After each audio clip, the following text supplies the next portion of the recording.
तकरार ड्रामे जी next episode में छा हाणे वाकई लाला जेको आहे पंहिंजे पीउ जो इल्ज़ाम हणी छॾंदो सजावल ते, या मूसा या भावल, इन टिनी मां ॿिन्ही मां केरु गिरफ़्तार थींदो? नवाब खान पुलिस जो इस्तेमालु करे मूसा खे या वञी भावल खे गिरफ़्तार कराईंदो? छा लाला जो अञा अखियूं कोन खुलंदियूं त उनजे पीउ खे कंहिं मारियो आहे? ऐं नैना जो छा थींदो? अचो तव्हांखे इन एपिसोड में था ॿुधायूं त अॻिते थियणो छा आहे।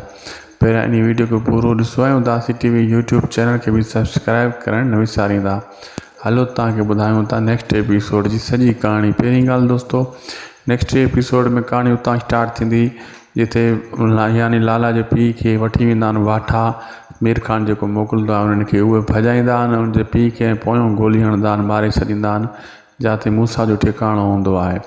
ऐं पोइ वरी सजावल खे जेको आहे लाला खे वठी वेंदो आहे मीर खान, उन जॻह ते पोइ ॾेखारींदो आहे तुंहिंजो पीउ मोह पियो आहे। उते पोइ ॾिसंदो आहे, उहो सच सम्झंदो आहे त वाकई मूसा मारियो सजावल जे चवण ते, यानी लाला जे पीउ खे। उहो पक सम्झी वेंदो आहे ऐं पंहिंजे पीउ खे घर खणी ईंदो आहे। लेकिन सजावल खे ख़बर पवंदी आहे, उते वेंदो आहे सजावल, सॼो इल्ज़ाम लाला उनजे मथां हणंदो आहे, सजावल जे मथां।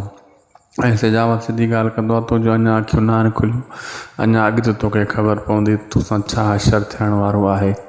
अहिड़े हिसाब सां पुलिस खे नवाब खान मोकिलींदो भावल ऐं मूसा जे पोयां, ऐं उहे फ़िलहालु हथु कान ईंदा पुलिस जे। पुलिस हिननि खे ॻोल्हींदी रहंदी।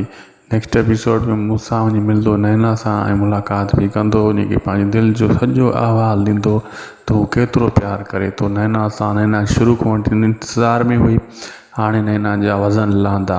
उम्मीद आहे वीडियो तव्हां ॾिठो हूंदो।